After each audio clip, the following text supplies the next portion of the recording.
आपण अत्यंत महत्त्वपूर्ण अपडेट पाहतो। हा व्हिडिओ आपण शेवटपर्यंत पाहावा।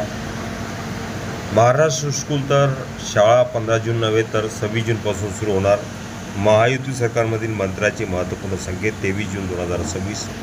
नमस्कार मित्रांनो, चॅनलमध्ये आपले स्वागत आहे। तत्पूर्वी आपण नवीन असाल चॅनलला आता सबस्क्राईब करा, समोरील बेल आयकॉनला क्लिक करा। निश्चितच नवनवीन अपडेट अखिल तामसर क्लासेस चॅनलमार्फत सतत आपल्याला पाहायला मिळतील। पाहूया सविस्तर। हवामान विभागाने IMD वर्तवलेल्या अंदाजानुसार सध्या संपूर्ण विदर्भात सूर्य अक्षरशः आग ओकत आहे।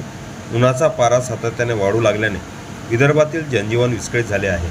या वाढत्या तापमानाचा आणि उष्णतेच्या लाटेचा हीट वेव्ह थेट फटका शालेय विद्यार्थ्यांना बसू नये म्हणून राज्य सरकारकडून एक मोठा निर्णय घेतला जाण्याची शक्यता आहे।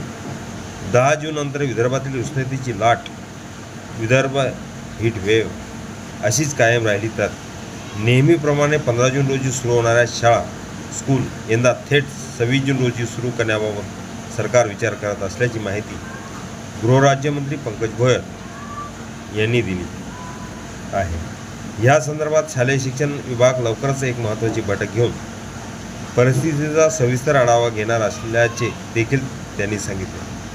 विदर्भातील चंद्रपूर जिल्ह्यातील ब्रह्मपुरी हे सध्या देशातील सर्वाधिक उष्ण शहर ठरले आहे। ब्रह्मपुरीत नुकतीच 27.2 अंश सेल्सिअस एवढ्या विक्रमी तापमानाची नोंद झाली आहे। हवामान विभागाने पुढील 2 दिवसात विदर्भात उष्णतेचा तडाखा असाच कायम राहण्याचा अंदाज वर्तवला असून अकोला, अमरावती आणि वर्धा या जिल्ह्यासाठी रेड अलर्ट जारी केला आहे, तर नागपूर आणि यवतमाळ जिल्ह्यासाठी ऑरेंज अलर्ट देण्यात आला आहे। संभाव्य उन्हाचा तडाखा लक्षात घेता नागरिकांनी दुपारच्या वेळेत कामाशिवाय बाहेर पडणे टाळावे असे आवाहन प्रशासनाकडून करण्यात आले आहे। पंकज भोयर नेमके काय म्हणाले? पंकज भोयर या गंभीर परिस्थितीवर बोलताना मंत्री पंकज भोयर म्हणाले की दिवसेंदिवस तापमान सातत्याने वाढत आहे। 10 जून नंतर देखील विदर्भाची उष्णतेची लाट सुरू राहिली तर विदर्भात 15 जूनपासून सुरू होणाऱ्या शाळा 26 जूनला सुरू करण्यावर सरकार विचार करेल। शालेय शिक्षण विभाग लवकरच यावर बैठक घेऊन याचा आढावा घेणार आहे। या संदर्भात लवकर निर्णय घेऊ असे त्यांनी म्हटले। तर नागपूर विद्यापीठात सर्व परीक्षा सकाळच्या सत्रात घेतल्या जाणार आहेत। सोबतची केंद्राची संख्या देखील वाढवण्यात येणार असल्याचे पंकज भोयर यांनी सांगितले आहे। Pre primary school registration act आणण्याचा सरकारचा प्रयत्न। राज्यातील प्री प्रायमरी स्कूलचे रजिस्ट्रेशन शासनाकडे झालं पाहिजे या संदर्भात कायदा आणण्याची मागणी होत होती। या संदर्भात शालेय शिक्षण विभागाने पूर्ण तयारी केली असून त्याचा मसुदा सध्या मंजुरीसाठी विधी व न्याय विभागाकडे पाठवण्यात आला आहे।